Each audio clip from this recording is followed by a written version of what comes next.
రోమా పత్రిక 10వ అధ్యాయం 17వ వచనం. 17 కాగా వినుట వలన విశ్వాసము కలుగును, వినుట క్రీస్తును గూర్చిన. అంతే. మనకు విశ్వాసం అనేది ఎలా వస్తుంది? ఒకదాని ద్వారా కాదు. మన విశ్వాసాన్ని పొందుకోవడానికి చాలా మార్గాలు ఉన్నాయి. బైబిల్ ప్రకారమే మనం చూసుకున్నట్లయితే ఒక భక్తుడు అంటాడు, దేవునితో మనం అనుదినం సహవాసం ఎప్పుడైతే చేస్తామో మన విశ్వాసం అనేది పెరుగుతుంది. అది ఒక్క రోజులోనే పెరిగేది కాదు. డే బై డే నువ్వెంత దేవునితో సహవాసం చేస్తావో అంత నీ విశ్వాసం అనేది పెరుగుతూ పోతుంది. ఇప్పుడు నాకున్న విశ్వాసం నీకుండదు, నీకున్న విశ్వాసం ఎంత దేవుడితో నేను దగ్గరుంటానో అంత విశ్వాసం నాకు ఉంటుంది. దేవుడితో అంటనట్టున్నాను అనుకో, నీకు ఎంతో కొంత ఉంటుంది. కానీ ఎంత ఉన్నదన్నది నీవు దేవునితో గడిపే సమయాన్ని బట్టి, ఫెలోషిప్ను బట్టి ఉంటుంది. దేవునికి స్తోత్రం. ఈ రోమా పత్రికలో దేవుడు చెప్తున్నాడు, వినుట వలన విశ్వాసము. అంతే. యేసయ్య అంటే నాకు ఎలా విశ్వాసం పుట్టిందంటే, నా పక్కన సోదరుడు ఉన్నాడు, జాన్ వెస్లీ అని పేరు, మేము లచ్చబాబు అంటాం. ఎప్పుడు నాకు దేవుడి కోసం చెప్తూనే ఉండేవాడు. సంసోను, దావీదు, బైబిలు, పౌలు, యేసు ఇలా చెప్తూ అలాగే ఏదో కథగా చెప్పేవాడు. అలా యేసయ్య మాటలు వినడం ద్వారా ఆహా యేసయ్య ఎంత గొప్ప దేవుడా, ఎంత మహానుభావుడా అని నాలో ఎంతో కొంత విశ్వాసం కలిగింది. ఆమేన్. నువ్వు యేసయ్య మాటలు వినడం ద్వారా ఖచ్చితంగా నీ విశ్వాసం ఏమవుతుంది? పుడతాది, పెరుగుతుంది, బలం పొందుతుంది. అందువల్ల దేవుడు చెప్తున్నాడు, వినుట వలన విశ్వాసము కలుగుతుంది. అది ఎక్కువ వినాలి, ఎక్కువ వినాలి. ఇప్పుడు నేను వాక్యం చెప్తాను, నేను దేవుని వాక్యాన్ని ఎక్కువ వింటాను. చెప్పడం 1 గంట చెప్తాను, కానీ మార్నింగ్ నుంచి ఈవినింగ్ వరకు దేవుని వాక్యంతో బైబిల్ చదువుకుంటాను, బుక్స్ చదువుకుంటాను, లేదా నేను రకరకాల సర్చింగ్లు చేసుకుంటాను. వాక్యం నాకు కావాలి. హల్లెలూయా. నేను చదువుకుంటాను. దేవుని వాక్యం వల్లనే మనకు విశ్వాసము కలుగుతా. ఇలాగా డైలీ లైఫ్, డైలీ ఫెయిత్. ప్రతిరోజు కూడా మనం ఎలా ఉండాలి? దేవుడు ఇస్తాడు. ఆమేన్. దేవుడు నాకు ఇస్తాడు. ఒకరోజు నేను ఒక ఊరికి వెళ్ళి సువార్త చేయాలి, డబ్బులు లేవు. ప్రార్థన చేసుకున్నాను, తెలియకుండానే నా బైబిల్లో 50 రూపాయలు. ఓ పాస్టర్ గారు ఒక చెట్టు త్వరలోకి వెళ్ళి ప్రార్థన చేసుకుంటున్నాడు. అతనికి ఆకలేసింది. అడవిలో ఎలాగ ఆహారం దొరుకుతుంది అనుకున్నాడు. ఆకలేసినప్పుడల్లా ఒక ఉడత వచ్చి అతనికి జామ పండ్లు, ఆ పండ్లు పడేసిపోయేది. ఆకలేసినప్పుడు ఏలియాకి కాకులు చన్నం పెట్టే. Daily life, daily. అసలు ఏం జరుగుతుందో, ఎలా జరుగుతుందో జరగదో అని ఏమాత్రం అనుమానం పడద్దు. దేవుడు నీతో మాట్లాడుతున్న మాట నీకేం కావాలో నాకు తెలుసు. ఆయన ఏమిచ్చాడో దానితో సంతృప్తి కలిగి ఉండు. హల్లెలూయా. ఆయన నీకు ఏమిచ్చాడో దానితోటి సంతృప్తి కలిగి ఉండు. జీవితం అంతకు మించిన సంతోషం మరి ఏమి లేదు. అలా ఉండం మనం. మన పక్కోడు దాన్ని బట్టి ఆలోచిస్తాం. హల్లెలూయా. నాకు మంచి కారు ఉంది. సత్యానంద గారికి ఇంకా మంచి కారు ఉంది. నాకున్న కారుని బట్టి నేను హ్యాపీ పడను. సత్యానంద గారి కారుని చూసి అది వస్తేవాను, అది వస్తేవాను, ఎప్పుడు వస్తుందో ఎందుకు వచ్చిన బాధలు నీకు దేవుడు ఇది ఇచ్చాడు. దీంట్లో నువ్వు సంతృప్తి కలుగుండు. భక్తి యొక్క మర్మం ఇదే. నేను ఏ స్థితిలో ఉన్నా సంతృప్తి కలిగి ఉంటాను. ఏ స్థితిలో ఉన్నా నేను. అలాగే విశ్వాసాన్ని బట్టి దేవుడు మనకున్న రోగాలను కూడా నయం చేస్తాడు. నీకు ఏ బాధ ఉన్నా, ఏ బలహీనత ఉన్నా, ఏ రోగం ఉన్నా, ఎక్కడున్నా సరే దేవుణ్ణి అడగాలి. దేవా నన్ను ముట్టవా? స్వస్థత అనేది దేవుడికి అసాధ్యమైనది. బిడ్డలారా ఆలోచించండి, ఇది యేసు ప్రభు సర్వశక్తి కలిగిన దేవుడు. ఆయన ఎప్పుడో చేశాడు, ఇప్పుడు లేడు, ఎన్ని పిచ్చి మాటలు. విశ్వాసం ఎక్కడుందో అక్కడ దేవుడు కార్యాలు ఉన్నాయంతే. విశ్వాసం లేని చోట నువ్వు ఎంత బ్యాగ్ ఏం చేసినా దేవుడి కార్యాలు లేవు. నీకు విశ్వాసము, మీకు చెప్తే నమ్మరు, విశ్వాసముతో దేవుడు జరగని కార్యాలు కూడా నా పక్షాన జరిగించాడు. అరేలో ఎన్నో కార్యములు, ఒకటి కాదు, చెప్తావు పోతుంటే పుస్తకం అవుతుంది. కాబట్టి నీ విశ్వాసం, శతాధిపతి విశ్వాసాన్ని బట్టి కూతురికి మంచిగా అయింది. నీ విశ్వాసాన్ని బట్టి ఎక్కడో పక్షవాయువుతో ఉన్న నీ తల్లి లేచి చర్చకు వస్తుంది. ఫెయిత్కున్న అంత పవర్ ఉంది, విశ్వాసానికి అంత పవర్ ఉంది. నా విశ్వాసాన్ని బట్టి ఎక్కడో తాగుతున్న మా నాయన రక్షణ పొందుతాడు. నా కుటుంబ సభ్యుల పట్ల, నా ఫ్యామిలీ మెంబర్స్ పట్ల నాకు ఫెయిత్ ఉండాలి. నా విశ్వాసాన్ని బట్టి నా బిడ్డలు దేవుడు దేశంలో ఉన్నతమైన స్థానంలో పెడతాడు. నాకు విశ్వాసం ఉంది, వాళ్ళకు ఉందా లేదని పక్కన పెట్టి నా ఫెయిత్, నా కుమార్తెలు, నా భార్య, నేను. నీకు ఉండాలి విశ్వాసం. నీ బిడ్డల పట్ల నీ విశ్వాసాన్ని బట్టి నీ భర్త ఎక్కడో ఇప్పుడు తాగేసి పడుతున్న నీ భర్త నువ్వు విశ్వాసంలో చూడాలి. నీ భర్త తెల్ల బట్టలు వేసుకుని బైబిల్ పట్టుకుని నీకు వరుసలోనే కూర్చోవాలి. నువ్వు అనుకుంటావు సచ్చినాడు ఎవడైనా వస్తారు కానీ ఆయన ఆలోచన దుర్మార్గుడు ఇట్లా తిట్టుకుంటావు. నువ్వే తిట్టుకుంటే ఇంకేమవుతాడు చెప్పు? నువ్వే నీ భర్తను ఏమంటావు? రాడన్నా, అందరు గల్లీ వాళ్ళు అందరూ మారుతారు కానీ మా ఆయన మాత్రము ఎప్పుడు మారుతాడు? ఇప్పుడు శతాధిపతి విశ్వాసము, మరి నీ భర్త మారడానికి ఎవరో ఒకరు విశ్వాసం పెట్టాలి కదా. నీకంటే బాగా ఎవరు పెడతారు? ఎందుకంటే నువ్వు భార్యవు కదా. హల్లెలూయా. నీకంట బాగా విశ్వాసం ఎవరు పెడతారు? నువ్వు భార్యవు కదా. హల్లెలూయా. నా కూతురు మీద నాకంటే బాగా విశ్వాసం ఎవరు పెడతారు? నేను తండ్రిని కదా. మిగతా వాళ్ళ విశ్వాసం అంతా వీకే. నీ కొడుకు మీద నీకంటే విశ్వాసం ఎవరు పెడతారు? నువ్వు తల్లివి కదా. నీ విశ్వాసంలో ఉన్నంత పవర్ బయట వాళ్ళకి. హల్లెలూయా. నువ్వు అనుకుంటావు నా కూతురు ఇంటెలిజెంట్, నా కూతురు ఏం కాదు, పక్కన పెట్ట. హల్లెలూయా. నా కూతురికి, నా కొడుకుకి నా యేసయ్య ఉన్నాడు.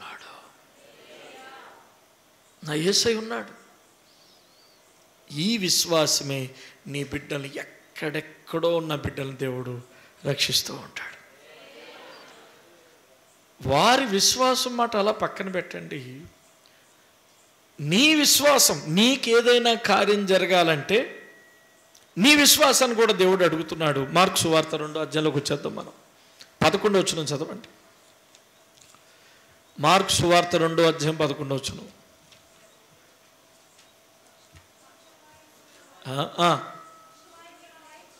పక్షవాయువు గలవాని చూచి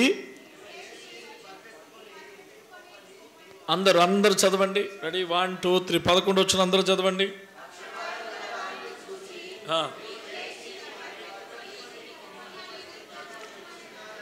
ఆమేన్.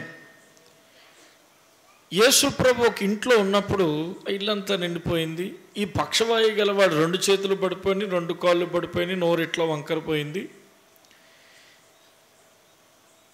ఇతన్ని యేసు ప్రభు దగ్గరికి తీసుకురావడానికి కొంతమంది విశ్వాసం గొప్పది. వెళ్ళడానికి దారి లేదని ఆ ఇల్లు పైకొప్పు తీసేసి పైనుంచి దింపుతున్నారు ఆయన్ని. ఆ పైనుంచి మంచం దిగి రావడం చూసి యేసు ప్రభు వారి విశ్వాసాన్ని చూసి నీ పాపములు క్షమించబడి ఉన్నావు అంటాడు. పాపములు క్షమించుటకు ఇతనికి అధికారం ఎవరిచ్చారు అంటాడు. అక్కడ కొన్ని విషయాలు చెప్తాడు. చెప్పిన తర్వాత ఫైనల్గా మన విశ్వాసం దగ్గరికి వచ్చేస్తున్నాం. ఆ విషయాలు మీకు వివరించట్లేదు, అర్థమవుతుందా తమ్ముడు? సో ఈ పక్షవాయు గలవాడు 2 కాళ్ళు 2 చేతులు పడి ఇట్లాగే యేసుప్రభుని తేరు చూస్తున్నాడు. వాడికి విశ్వాసం ఉందని దేవుడు గ్రహించాడు. ఎందుకంటే విశ్వాసం లేకపోతే దేవుడు అంత అలా చూడు కదా. అయితే యేసుప్రభు అతనితో చెప్పిన మాట ఏమిటంటే, నీవు లేచి నీ పరుపెత్తుకుని ఇంటికి పొమ్మని నీతో చెప్పుచున్నాను. అక్కడ అతనికి 3 పనులు ఇచ్చాడు. మొదటి పని ఏమిటంటే అతను లేవాలి, రెండో పని ఏమిటంటే పరుపెత్తుకోవాలి, మూడో పని ఏమిటంటే నెత్తి మీద పెట్టుకుని ఆ పరుపు అతనే మోసుకుని వెళ్ళిపోవాలి. అబ్బా, విశ్వాస సంబంధమైన కార్యాలన్నీ ఇలాగే ఉంటాయి. గాల్లో దీపం పెట్టినట్టు ఉంటాయి. చూసేవాళ్ళకి ఇలా ఎర్రోళ్ళు రా, ఇలా పిచ్చోళ్ళు రా అన్నట్టు ఉంటాయి. హల్లెలూయా. చూసేవారికి వీళ్ళు పియ్యళ్ళు అంటే పిచ్చోళ్ళు ఎవరు లేరు అన్నట్టు ఉంటుంది. ఒకరోజు పాస్టర్ గారికి, నువ్వు వెళ్ళి వాక్యం చెప్పు పలానా చోట అన్నాడంట. అక్కడికి వెళ్ళి వాక్యం చెప్తుంటే ఒక్క మనిషి లేడు. ఓ మనిషి లేకపోతే అయినా దేవుడు చెప్పమన్నాడు కదా అని చెప్పి చెప్పుకుంటూ పోతుంటే అక్కడే ఓ చెట్టు పక్కన ఒక ఆయన ఆత్మహత్య చేసుకుందామని అక్కడే అలా దిగులుతూ ఉన్నాడంట. చెట్టు వెనకాల ఇతను కనబడతలేదు. ఇతనేమో వాక్యం చెప్తుంటే ఎవరు లేరు, ఇలా అరుతున్నాడు పిచ్చోళ్ళగాని చూసాడంట. చూసేటప్పుడుగా పాస్టర్ గారు కళ్ళు మూసి చెప్తున్నాడు, ప్రైజ్ ది లార్డ్, హల్లెలూయా. గాల్లో దీపం పెట్టయితే మన నమ్మకం లేదు. మన నమ్మకానికి ఒక ఆధారం ఉంది, రుజువు ఉంది. హల్లెలూయా, హల్లెలూయా. మన నమ్మకానికి ఏముంది? ఒక రుజువు ఉంది. ఆ రుజువును బట్టే మనం నమ్ముతున్నాం. సో ఇతనికి ఒక పని చెప్పాడు. అంటే చూడండి, విశ్వాసం అంటే టీ కోలా. టీ అంటే చెప్పేయాలి మీరు.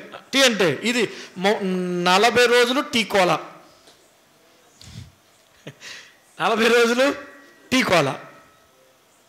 ఇది మొదలకూడదు. కమాన్. టీ నమ్మకం, సి నిశ్చయత, ఓ ఓ ఓ ఓ ఓ ఒబీడియన్స్, లోబడుట, విధేయత. విశ్వాసానికి విధేయతకి చాలా చాలా విడదీయరాని బంధం ఉంది. విధేయతను బట్టే నీ విశ్వాసము ప్రత్యక్షపరచబడుతుంది. Praise the lord. ఇప్పుడు అతనికి నమ్మకం ఉంటే, నిశ్చయత ఉంటే విధేయత చూపిస్తాడు దేవుడి మాటకి. ఆ మాట దేవుడు చెప్పింది ఇంపాసిబుల్. కాళ్ళు చేతులు చచ్చిపడిపోయినాడు, నాలుగు చచ్చిపడిపోయినాడు, నడవడానికి రానివాడు, మంచం మీద కట్టి 4 మోసుకొచ్చినాడు. లేవాలి, పరుపెత్తుకోవాలి, నడుచుకుంటూ పరుపెత్తుకుని ఎక్కడ సాధ్యమండి ఇది?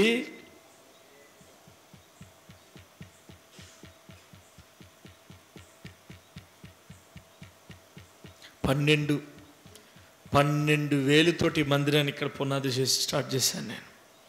12,000 జేబులు ఉన్నాయి అంతే, 12,000. 12,000 పట్టుకొని పునాది ప్రారంభించాను. 38 రోజుల్లో చర్చిని పూర్తి చేశాడు దేవుడు. 38 days, ఓన్లీ 38 days. 38 రోజులకి డిసెంబర్ 21కి చర్చ్ ఓపెనింగ్ చేసామంతే. రాత్రి 12 గంటల వరకు వర్క్ నడిచేది. పొద్దున్న 6 గంటలకి స్టార్ట్ చేసేవాళ్ళు. అందులో మీరు చాలామంది మట్టి మోసిన వాళ్ళు ఉన్నారు, సిమెంట్ బస్తాలు మోసిన వాళ్ళు ఉన్నారు. నేనైతే సిమెంట్ బస్తాలు భుజాల మీద ఎన్ని మోసాను, రాళ్ళు మోసాను. 12 గంటల వరకు నేనే ఈ మందిరం పెద్ద కూలిని నేనే. అన్ని పనులు చేశాను. సిమెంట్ మోసాను, సిమెంట్ కలిపాను. హల్లెలూయా. రేకులు వేసినప్పుడు హెల్ప్ చేశాను, నీళ్ళు కొట్టుకున్నాను, తడుపుకున్నాను. నాతో పాటు చాలా తమ్ముళ్ళు రాత్రి 11 గంటల వరకు నాతో పాటు కలిసి పనిచేసిన వాళ్ళు ఉన్నారు. మాలు కలిపిన వాళ్ళు ఉన్నారు, కంకర కలిపిన వాళ్ళు ఉన్నారు, కన్నాలు పడి ఆడపిల్ల అయితే మట్టి మోసిన వాళ్ళు ఉన్నారు. అందుకే ఈరోజు పరిశుద్ధ ప్రార్థన అంత దీవించబడ్డది. మనం దేవుని కొరకు మనం ఎంత ప్రయాసపడ్డాం కాబట్టి దేవుడు మనల్ని అంత ఆశీర్వదించాడు. గట్టిగా చెప్తా హల్లెలూయా. సో ఇతడు ఏం చేయాలి? ఒబీడియన్స్. లేవాలి, పరుపెత్తుకోవాలి, నడుచుకుంటా పోవాలి. సాధ్యం అవుతుందా? నమ్మితే అవదా? అది నీకే తెలియాలి. కార్యం జరగాలంటే నాకే తెలియాలి. కార్యం జరగాలంటే నీకే తెలియాలి. నీ నమ్మకం, నీ కార్యం, నీ ఇష్టం, నాకేం సంబంధం? హల్లెలూయా. జరుగుతుంది, నువ్వు నమ్మితే జరుగుతుంది. జరగదు. ఇందా చెప్పింది కదా, నా భర్త మారడండి, నా భర్త కన్నా దుర్మార్గుడి గల్లీలో ఎవరు లేరండి, నా దరిద్రం పోదండి, నా పేదరికం పోదండి, నా అప్పులు పోవండి, నా రోగం పోదండి అంటే పోదంతే, నాకు ఉద్యోగం రాదండి అంటే రాదంటే, నాకు వస్తుందండి, నా యేసయ్య ఇస్తాడండి, నా దేవుడు నాకు ఇస్తాడండి. నీ నమ్మకాన్ని, దేవుడి మీద పెట్టుకున్న నమ్మకాన్ని, ఆ నమ్మకానికి ఆధారం ఏమిటి? యేసు నామంలో చెప్తున్నాను, లేచి పరిపెత్తుకొని నడు అంటే అది నీ మాట, అది నీ మాట. నేను చెప్పాను యేసు నామంలో లే పరిపెత్తు, అది నా మాట. దేవుడే నీ దగ్గరకు వచ్చి లేరా నాయనా, పరిపెత్తుకోరా నాయనా, నడవరా నాయన అన్నాడు అనుకో, అది యేసయ్య మాట. 70 సంవత్సరాల్లో పిల్లల్ని కొడుకునిస్తానని చెప్పిన వారు ఎవరు? సో అబ్రహాము నమ్మకానికి ఆధారం ఏమిటి? అది అదృశ్యమైనదే, కానీ దానికి ఏముంది? రుజువు ఉంది. అదే ఫెయిత్. రుజువు లేనిది నాకు ఉందండి, నాకు నమ్మకం ఉంది, నాకు ఖచ్చితంగా అది very nice, very nice, very nice. నీ నమ్మకానికి ఆధారం ఏమిటి? నా నమ్మకానికి ఆధారం నా నమ్మకమే. అది కాదు. నా నమ్మకానికి ఆధారం యేసయ్య మాట.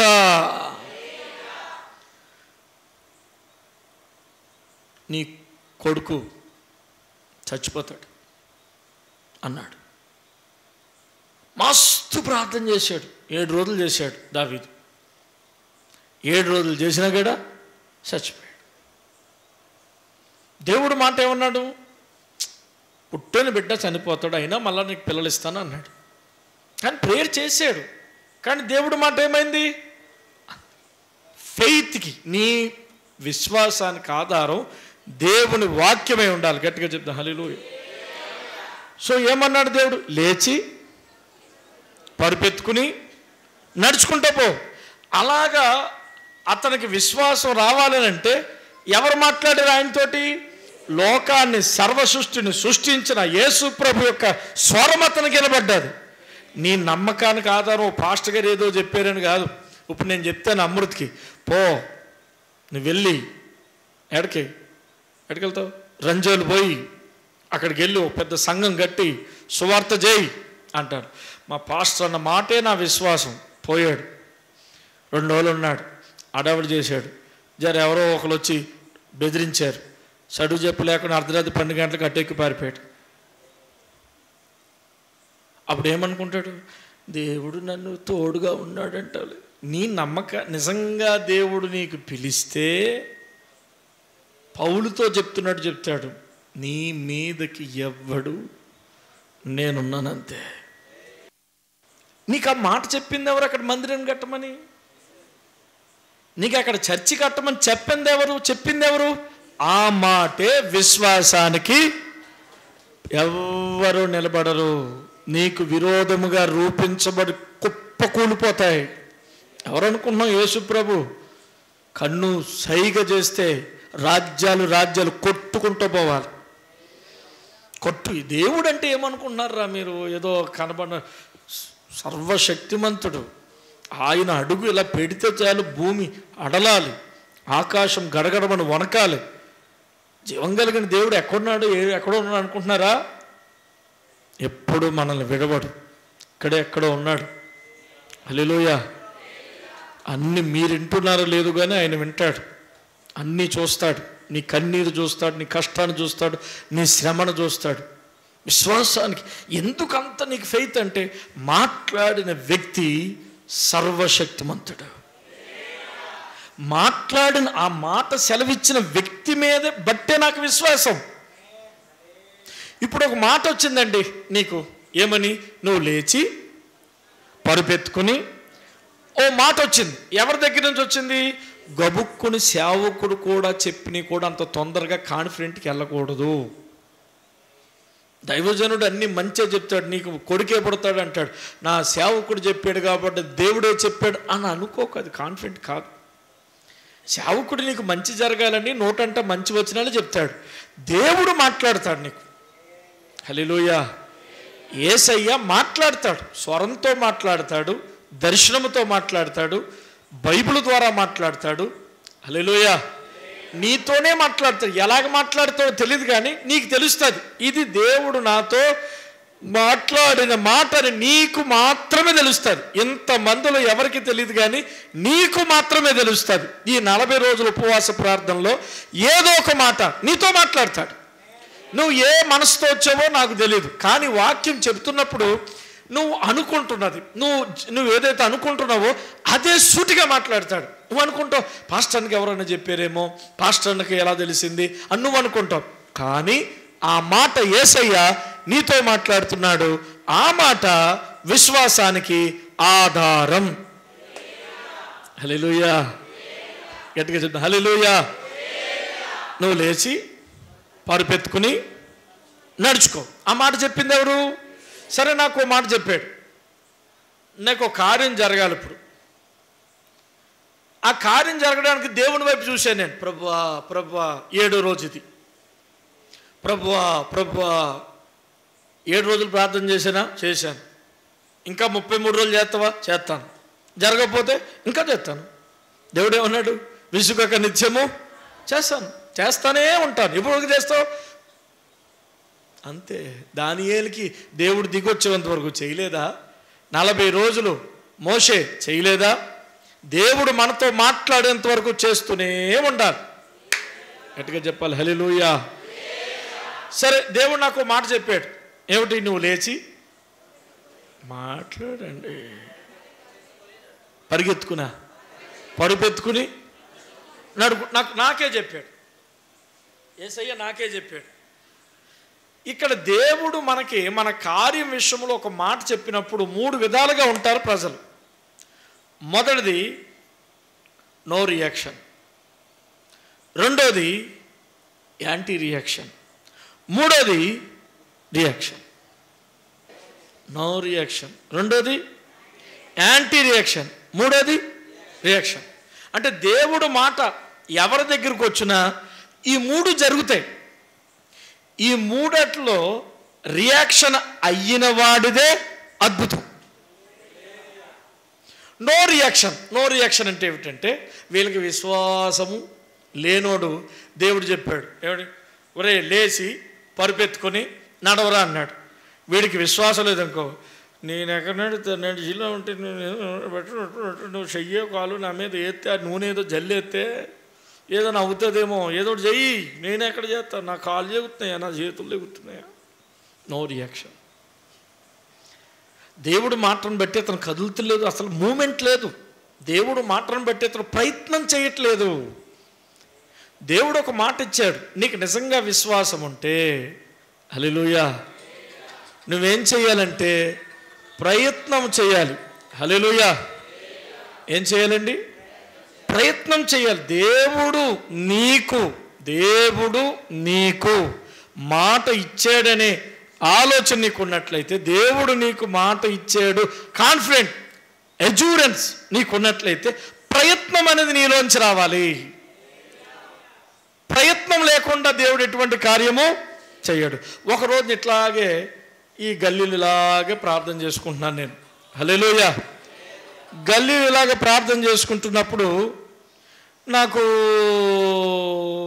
అలాగే ప్రార్థనలో అలాగే వెళ్తున్నప్పుడు దేవుడు నాకు ఒక దర్శనం మాట్లాడేది ఏమిటంటే, ఇలాగ వెళ్ళాలి, ఓ చోట నువ్వు సంఘం పెట్టాలనేటువంటి ఆలోచన దేవుడిచ్చాడు. అలా ఇచ్చినప్పుడు నేను బండి వేసుకుని అలా పోయా. ఏడబోయా, కుంచారం పోయా, తట్టిపల్లి పోయా. ఆ తర్వాత తట్టిపల్లి నుంచి మన సోదరుడు ఒకంటే నాగులపల్లి అక్కడ కూర్చున్నాకని చెప్పు అలా అరుగు మీద కూర్చున్నా ఫస్ట్ టైం. ఎప్పుడది? 2009, 2010. దేవుడు నాకు ఇచ్చాడు ఒక ఆలోచన, వెళ్ళి సంఘం పెట్టమని. వెళ్ళినప్పుడు అక్కడ ప్రభు అన్నాడు, ఇక్కడ నువ్వు చర్చి పెట్టాలన్నాడు. ఆ ఊరి పేరు ఏంటో తెలుసా? నాగులపల్లి. అప్పుడు చర్చి ఎలా ఉన్నదంటే, ఆ చర్చికి ఏమీ లేదు, మొత్తం అన్నీ పగిలిపోయి చర్చ్ అంతా బూజు పెట్టేసి, చర్చ్ అంతా కూడా తాళం వేసేసి, అసలు అక్కడ విశ్వాసులే లేరు, ఒక 4-5. అలాంటి స్థలంలో ప్రయత్నం చేశాను నేను. ఓ నాయనో, నేను ఎక్కడో ఆంధ్ర నుంచి పుట్టాను, ఈడకు వచ్చాను. ఇదే ఎక్కువ అనుకుంటే మళ్ళీ అడవుల్లో నుంచి, కుంచారంలోంచి, తట్టిపల్లి నుంచి నాగులపల్లి రోడ్డు చూస్తే వెనకాల ఎప్పుడు చూడనాడు కానీ నాగులపల్లి వస్తే అట్నుంచి అంటే ఆంధ్ర పారిపోతాడు. మా పాస్టమ్ గారి చెల్లిలో ఒక ఆమె వచ్చింది. ఒకసారి నాగులపల్లి వెళ్తే వచ్చినప్పుడు పాస్టమ్ గారిని పట్టుకుని, బాబు తొందరగా పొమ్మని, బావగారిని తొందరగా పొమ్మని, ఇదేమాడు ఎవరన్నా చంపేస్తారేమో, పుల్లు వస్తాయేమో, మేకలు వస్తాయి. హల్లెలూయా. ఇది ఎక్కడ కూడా వాడిని ప్రయత్నం చెయ్యకపోతే ఈరోజు సంఘం అయ్యేది ప్రయత్నం. దేవుడు మాట ఇచ్చాడు, నువ్వు లేచి పరుపెత్తుకుని మడుచుకుంటూ పోని దేవుడు ఒక మాట ఇచ్చాడు. ఆ మాట ఇచ్చినప్పుడు మనం ఏం చేయాలంటే ప్రయత్నం చేయాలి. మాట ఇచ్చింది ఎవరు చెప్పాలి? మాట ఇచ్చింది ఎవరు? ఖచ్చితంగా జరుగుతుంది. నువ్వు మనుషులు మాట ఇస్తే ఏమో జరగదు, కానీ దేవుడు నీకు ఇస్తానంటే అది ఆకాశమంత ఎత్తైనా, ఊర్ధ్వలోకమంత లోతైనా ప్రభు నీకు ఇస్తాడు అంటే ఖచ్చితంగా ఇస్తాడంతే. గట్టిగా చెప్తా హల్లెలూయా. ఇస్తాను అన్నాడంటే ఇస్తాడంతే. చేస్తానన్నాడంటే నీకు నేను గర్భఫలం ఇస్తా అన్నాడు. 30 సంవత్సరం. అందుకేనండి అబ్రహాము విశ్వాసులకు తండ్రి అయ్యాడు. నమ్మకములో కుడికి కానీ ఎడమ కానీ నా దేవుడు ఎండిన ఎడారిని జీవజలాలుగా మార్చేస్తాడు. కుళ్ళిపోయిన శరీరాన్ని ఎముకలతో జీవముతో నా దేవుడు. నీకు విశ్వాసం ఉంటే నీ శరీరం ఎంత రోగాలతో ఉన్నా లేచి గంతులేసి ఆయుషిస్తాడు. అబ్బా, నేను చెప్పుకుంటూ పోతానండి, యేసు ప్రభు అంటూ గొప్ప దేవుడు ఎవరు లేరండి. మనం యేసు ప్రభుని ఎలా మార్చేసామంటే ఏవేవి మీ సంఘం, నా సంఘం, కమిటీలు, ప్రెసిడెంట్లు, సెక్రటరీలు ఇలాగ మార్చేసి సంఘాలు పరువే తీసేస్తున్నాం. నిజానికి యేసు ప్రభును అనుభవించాలి, యేసు ప్రభుతో నడవాలి. మళ్ళీ చెప్తున్నాను, డైలీ ఫైత్. నువ్వు యేసు దగ్గరికి వచ్చావు, యేసయ్య నీ విశ్వాసాన్ని కూడా చూస్తున్నాడు. ఇంతకుముందు మనం నిన్న మొన్న ఏం నేర్చుకున్నామంటే నీ వెనకాల ఉన్న వాళ్ళ విశ్వాసాన్ని బట్టి నీకు కార్యం చేస్తున్నాడు. ఇప్పుడు నీకు ఒక మిరాకిల్ జరగాలంటే దేవుడు నీతోనే మాట్లాడుతున్నాడు. నీకు నిజంగా విశ్వాసం ఉందా? అలాగూ దేవుడు మాట్లాడుతున్నప్పుడు ఒక వ్యక్తి no reaction, anti reaction, no reaction, ఏమీ లేదు అన్నవాడు. యాంటీ రియాక్షన్ అంటే ఎలాంటి అంటే, ఉదాహరణకి నయమాన్ కోసం చెప్తాను. నయమానికి కుష్ఠరోగంతో వచ్చాడు, ఎలీషా దగ్గరికి వచ్చాడు, కుష్ఠరోగం పోవాలి. ఎలీషా ఉన్నాడంటే ఎలీషా దగ్గరికి ఎవరు గెహజీ నేనొచ్చానని చెప్పు. ఎవరో నయమాన్, ఎవరో సైన్యాధిపతి. ఏ దేశం? సిరియా దేశం. బంగారాలు తెచ్చాను, వస్త్రాలు తెచ్చాను, వెండి తెచ్చాను, అదేదో చెయ్యి, అదేదో నూనె ఇట్లా ఆడించేమను, ఈ తీసుకుపోమ్మను. హల్లెలూయా. ఈ బంగారము ఈ వెండి తీసుకుపోమ్మను. హల్లెలూయా. ఈ కాలంలో ఎలీషా లాంటి సేవకులు ఉండాలి, విశ్వాసులు ఒక్కరు కూడా ఉండరు ఆయనకి. ఎలీషా లాంటి సేవకులు ఉంటే విశ్వాసి ఒక్కరు, యేసయ్యకే 12 మంది మిగిలారు. యేసయ్యకి ఎంతమంది మిగిలారు? 12 మంది మిగిలారు. ఎరా మీరు కూడా ఉంటారా పోతారా అన్నాడు. మీరు పోకుండా అనలేదు. ఏమన్నాడు? ఒరే ఉంటారా పోతారా అంటే పేతురు అన్నాడు, చచ్చినా కూడా ప్రభా, ఎందుకో తెలుసా, నీలాంటి జీవం కలిగిన దేవుడు ఎవ్వరూ లేరంతే. నేను చెప్తాను నెక్స్ట్. ఫెయిత్ అనేది మీకు క్రమంగా డైలీ ఫెయిత్ చెప్పాను, హీలింగ్ ఫెయిత్ చెప్తున్నాను. జీసస్ మీద ఫెయిత్ ఉన్నప్పుడు మనిషి అగ్నిలో కాలిపోయినా చప్పట్లు కొట్టి స్తోత్రం చెప్తాడు. అది జీసస్ మీద ఫెయిత్. హల్లెలూయా. నీకు అంత తొందరగా జీసస్ మీద ఫెయిత్ రాదు. నువ్వు జీసస్ మీద ఫెయిత్ రావాలంటే ఇలా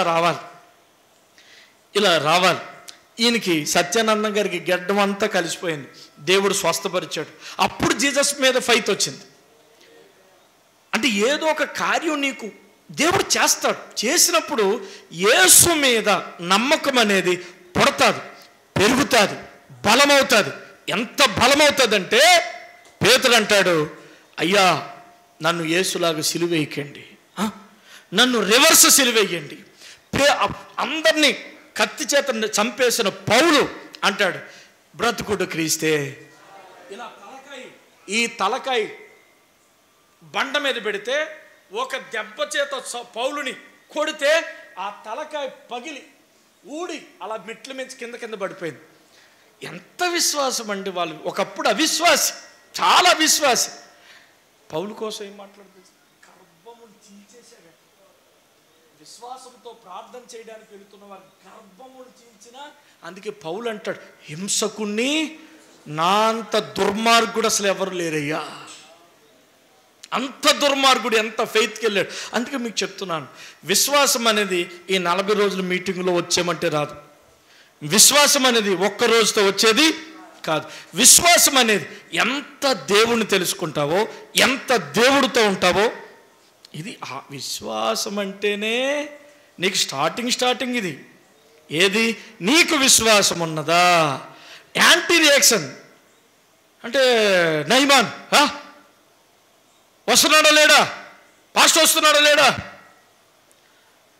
ఏంద్రా నాయనా, హల్లెలూయా అంటే పాస్టర్ అంటే నువ్వు చెప్పినట్టు చెయ్యాలేమి? సిట్ అంటే సిట్టు, స్టాండ్ అంటే స్టాండా?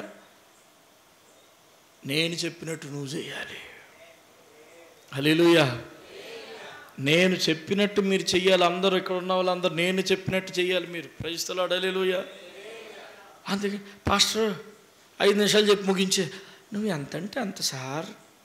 పాస్టర్ మా ఇంటికి ఎందుకు రాలేదు?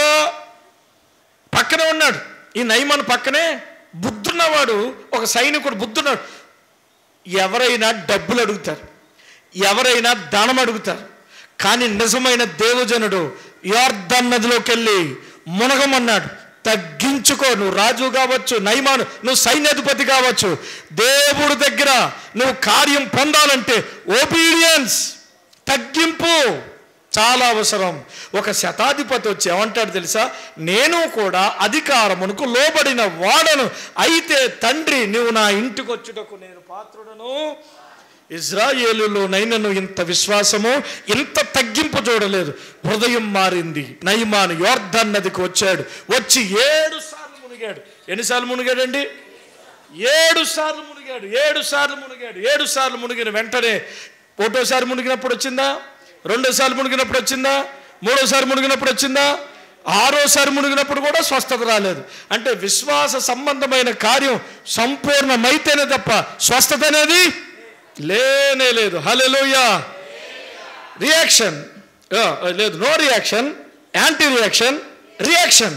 ఇప్పుడు ఇతనికి నో రియాక్షన్ ఉండాలా? ఉంటే ఏమి కాదు. యాంటీ రియాక్షన్, ఏంది ప్రభువా నువ్వు నన్ను కాళ్ళు చేతులు చచ్చిపోయినాడండి నన్ను లేమంట అనాలి. కానీ తనకి ఏముండాలి? ప్రయత్నం చేయాలి. అద్భుతం ఏమిటంటే ఇక 12వ వచనం, తక్షణమే వాడు లేచి పరుపెత్తుకుని వారందరి ఎదుట నడచిపోయెను గనుక వారందరూ విభ్రాంతి పొందిరి. తక్షణమే అతను ఏం చేశాడు? లేచాడు, పరుపెత్తుకున్నాడు, నడిచిపోయాడు. హల్లెలూయా. వాక్యం వింటున్న బిడ్డ, నీకు దేవుడు ఒక మాట మాట్లాడితే ఆ మాటకు నువ్వు లోబడి ప్రయత్నం చెయ్యి. రియాక్ట్ అవ్వు. అవును, దేవుడు చెప్పాడు, నాకైతే అసాధ్యం, నా దేవునికి అసాధ్యమైనది కాదు. నా దేవుడు చేస్తాడు. దేవుడి మీద ఆధారపడి ఒక అడుగు వేయి.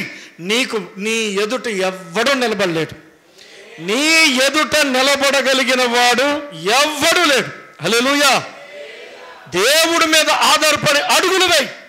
చాలా కోణంలో కార్యాలు జరుగుతాయి. ఒకేలాగా జరగాలనేది లేదు. స్వస్థపరిచేది ఆయన, కార్యాలు చేసేది ఆయన ఇష్టం. మన కార్యాలు జరగాలంటే మనం లోబడాలి. నువ్వు నయమాన్లో కోపగించుకెళ్ళిపోయావు అనుకో, నీకేం కార్యాలు జరుగుతాయి? హల్లెలూయా. నీ కార్యం జరగాలంటే ఆయన ఇష్టానికి నువ్వు లోబడాలి. గుడ్డువాడు వచ్చాడు, ఆ గుడ్డువాడిని ముట్టి స్వస్థపరచచ్చు కదా, అలా చేయలేదు. దేవుడు ఏం చేశాడంటే ఓ మట్టిని తీసుకుని ఉమ్మేసి బురద చేసి వాడు కన్నుల మీద పూసాడు. మట్టిని తీసుకుని ఉమ్మేసి బురద చేసి వాడు కన్నుల మీద పూసేమన్నాడు తెలుసా? నీవు సిలోయం అనే కోనేటి దగ్గరికి వెళ్ళి అందులోకి వెళ్ళి ఆ నీళ్లు తీసుకుని కడుక్కో. ఓ నాయనో, ఆ గుడ్డువా నేనే. నో రియాక్షన్ అంటే నా చిన్నప్పటి నుంచి ఆ కోనేట్లోకి వెళ్తున్నాను చేస్తున్నాను, బోరు మంది తానాలు చేస్తారు. ఆ నీళ్ళు ముఖం మీద వేసుకుంటే ఆ కన్నులు వచ్చేస్తాయా? Nori anti reaction. ఇలాగే ఇదేంటిది, మట్టి పోసాడు, ఉమ్మేశాడు, నొత్తు మీద ఉమ్మేసినాడు, మట్టి వేసేటట్టు మట్టి. అమ్మా రూపాయి ఇవ్వి, వీడు బతికింతే. ఇక యాంటీ రియాక్షన్. అక్కడ గుడ్డువాడంట బురద కన్నులు పోయినప్పుడు దేవుడు ఏం చెప్పాడు? సిలోయమను కోనేటికెళ్ళి కడుక్కోమన్నాడు. కాబట్టి సిలోయమను కోనేటికెళ్ళి ఆ నీటి చేత కడుక్కున్నాడు. కడుక్కున్న వెంటనే కళ్ళు వచ్చేసినాయండి. Praise the lord. నీ విశ్వాసం అనేది నీ ప్రయత్నం మీదే ఆధారపడి ఉంటుంది. ఆ ప్రయత్నం అనేది దేవుడు మాటను బట్టి ఉండాలి. ఇప్పుడు నేను గుడ్డువాన్ని తీసుకురాను నా దగ్గరికి. రే మట్టేదా, తుబ్బుకు తుబ్బుకు తుబ్బుకు, రే వెళ్ళి అల్లిపూర్ కాలంలో కడుక్కోరా, వెళ్ళి అల్లిపూర్ కాలంలో కడుక్కోనంటే ఆడికి ఇన్ఫెక్షన్ తప్ప కళ్ళు రావు. Praise the lord. హల్లెలూయా. అది కాదు బిడ్డలారా, ఆయన దేవుడు, నేను నరుణ్ణి. అదే దేవుడు నీ దగ్గరకు వచ్చి బిడ్డ ఇలా చెయ్యంటే చూడు చూడు, జరగకపోతే చూడు. హల్లెలూయా. దేవుడి మాటలు దీవించును గాక. రేపు అద్భుత కార్యాల్లోకి వెళ్దాం. ఎక్కువ చెప్పడు, అద్భుత కార్యాలు కూడా 5 చెప్తా. ప్రార్థన చేసుకుందాం అందరూ కూడా.